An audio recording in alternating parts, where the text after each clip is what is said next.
South Korea, जहां पुरानी रवायतें नए टेक्नोलॉजी के साथ मिलती हैं, एक ऐसा मुल्क जो दुनिया की टेक्नोलॉजी, पॉप कल्चर और इकोनॉमी में सबसे आगे है। स्मार्टफोन्स और सेमीकंडक्टर से लेकर के पॉप सेंसेशन और ब्लॉकबस्टर के ड्रामास तक साउथ कोरिया ने अपनी एक दुनिया में अजीम पहचान बनाई है। लेकिन ये हमेशा से ऐसा नहीं था। कुछ ही अरसे पहले साउथ कोरिया एक जंग का शिकार हुआ मुल्क था, जो तबाही और गुर्बत के साए में जिंदा रहने की कोशिश कर रहा था। ये एक ऐसा मुल्क था जिसमें काफी लोगों को ये यकीन नहीं था कि ये कभी अपने पांव पर खड़ा हो सकेगा, बल्कि लोग तो ये मानते थे कि साउथ कोरिया की जिंदगी का सफर खत्म हो गया है। तो फिर सवाल ये आता है कि साउथ कोरिया ने अपने आप को कैसे बदला, कैसे ये कुछ ही सालों में एक ग्लोबल टेक जायंट बन गया। इस वीडियो में हम ये जानने की कोशिश करेंगे कि साउथ कोरिया, जो कि एक वॉर टोर्न कंट्री था, किस तरह उसने अपने आप को बदला और ये कैसे आज ग्लोबल टेक जायंट बन गया है।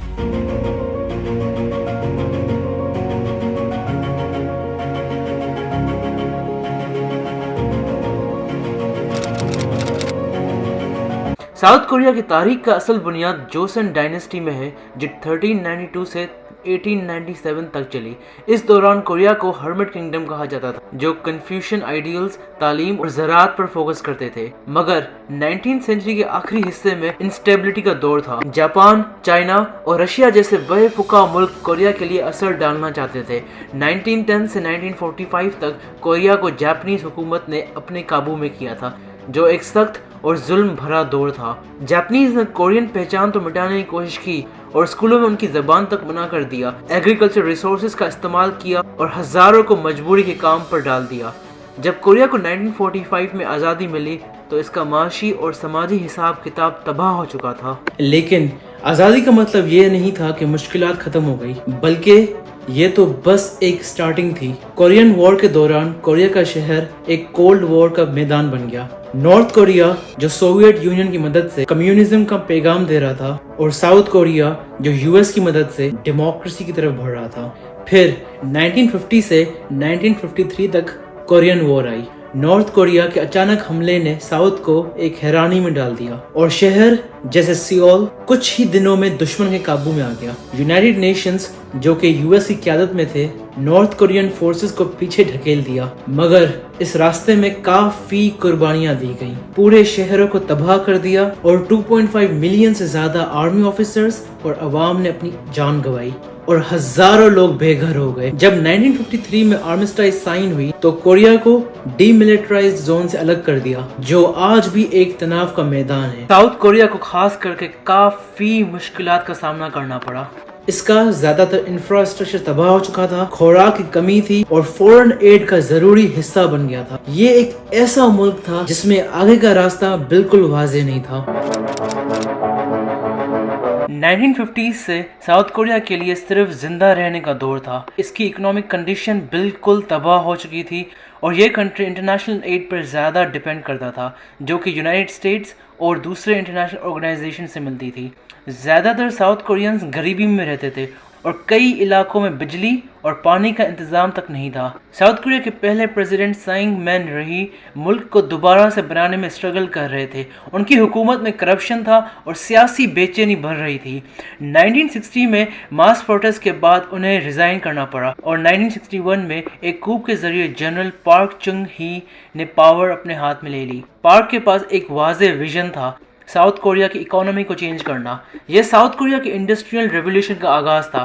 पाक की हुकूमत ने इकोनॉमिक डेवलपमेंट्स के लिए लॉन्ग टर्म गोल सेट किए और इंफ्रास्ट्रक्चर बनाने पर फोकस किया। रोड्स, रेलवेज और स्कूल्स बनाए गए ताकि मुस्तकबिल का जरिया तैयार हो सके। इस दौर में एक खास बात ये थी कि साउथ कोरियंस का हौसला और लगन किसी से कम नहीं था। इन्होंने अपनी जिंदगी दोबारा से संभालने के लिए खुद को सब कुछ दिया। ये हिम्मत और जज्बा आगे चलकर इस मुल्क के बदलाव का सबब बना। साउथ कोरिया की इकोनॉमी 1960s में एक जुमले में बयां की जा सकती है, स्टेट लेड कैपिटलिज्म।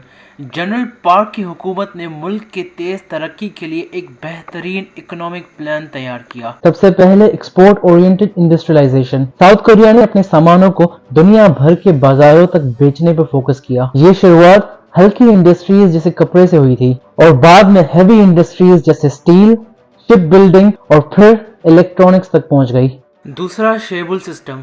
हुकूमत ने फैमिली ओन्ड कॉन्ग्लोमरेट्स जैसे सैमसंग, हायोंडाई और एलजी के साथ पार्टनरशिप बनाई। इन कंपनीज को कम इंटरेस्ट पर कर्जा दिया, टैक्स में छूट दी और दूसरे फ़ायदे दिए गए ताकि ये इंडस्ट्रीज़ में डोमिनेट कर सके।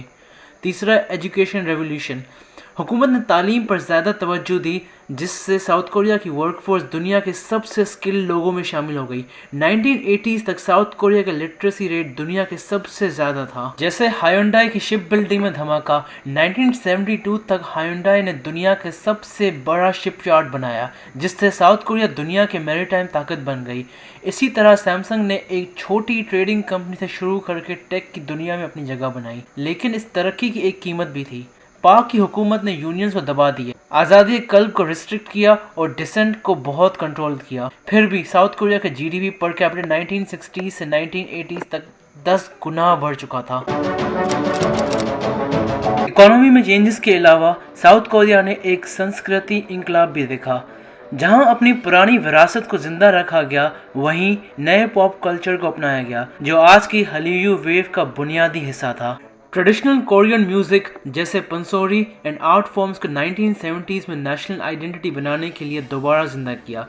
लेकिन 1990s में साउथ कोरिया का पॉप कल्चर दुनिया भर में मकबूल होने लगा। के पॉप ग्रुप्स जैसे हेचोटी के राइज ने ग्लोबल म्यूजिक को बदल दिया। आज के दिन तक के पॉप ग्रुप्स जैसे BTS और ब्लैक पिंक दुनिया के चार्ट्स पर छाए हुए हैं। कोरियन फिल्म्स जैसे पैरासाइट और ड्रामास जैसे स्क्विड गेम्स ने प्रेस्टीजियस अवार्ड्स जीते हैं, जो दिखाता है कि साउथ कोरिया का कल्चर भी एक नया एक्सपोर्ट बन गया।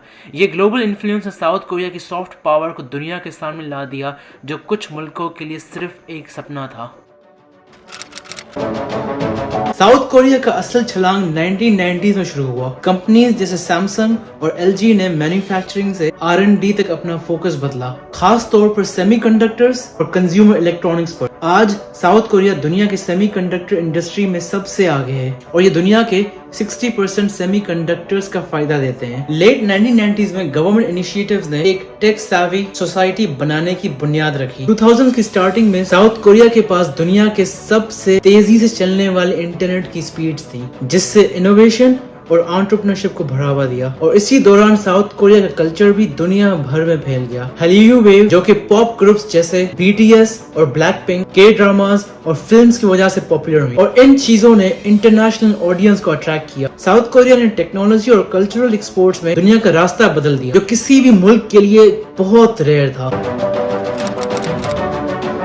एजुकेशन साउथ कोरिया की सक्सेस की एक बुनियादी हिस्सा रही। ये मुल्क दुनिया के सबसे आगे कंट्रीज में शामिल है इन लिटरेसी, STEM एजुकेशन और यूनिवर्सिटी ग्रेजुएशन रेट्स के लिए। साउथ कोरियन स्टूडेंट्स अपनी मेहनत और डेडिकेशन के लिए मशहूर हैं, लेकिन उनके एजुकेशन सिस्टम के इंटेंस कंपटीशन ने स्टूडेंट वेलबींग के हवाले से भी डिबेट्स को जन्म दिया है। अर्बनाइजेशन ने भी साउथ कोरिया की सोसाइटी को बदला है। 1960s में साउथ कोरिया के ज्यादातर लोग देहाती इलाकों में रहते थे, लेकिन आज 80% से ज्यादा लोग शहरों में रहते हैं, जहां सियोल एक डायनामिक मेगा सिटी बन गया है।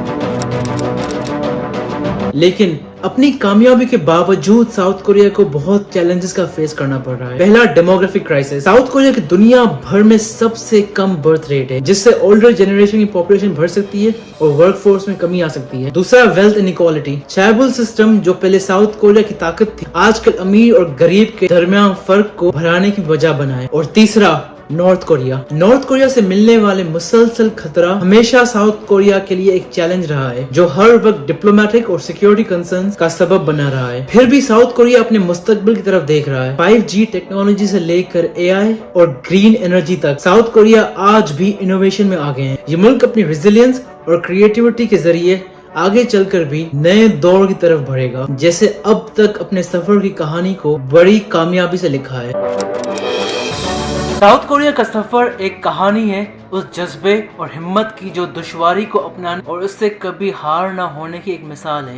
ये मुल्क जहां से शुरू हुआ था, आज उसने अपने आप को दुनिया के एक अजीम tech giant, pop culture icon और इकोनॉमिक पावर के तौर पर साबित किया है। इस सफ़र की कहानी दुनिया को यह सिखाती है कि अगर एक मुल्क अपनी मुश्किलात को अपनाता है और उसे अपने फ्यूचर का हिस्सा बना लेता है, तो कोई भी चीज़ मुमकिन हो सकती है। جیسے جیسے ساؤتھ کوریا نئے چیلنجز کا سامنا کرے گا، ایک بات بالکل واضح ہے، ساؤتھ کوریا کی کہانی اب بھی لکھی جا رہی ہے اور اس کے بہترین اور روشن چیپٹرز شاید آنے والے وقت میں ہمارے سامنے آئیں گے۔ شکریہ اس ویڈیو کو دیکھنے کا، میں آپ سے ملوں گا اپنے اگلے ویڈیو میں انشاءاللہ، تب تک اپنا خیال رکھیے گا، اللہ حافظ۔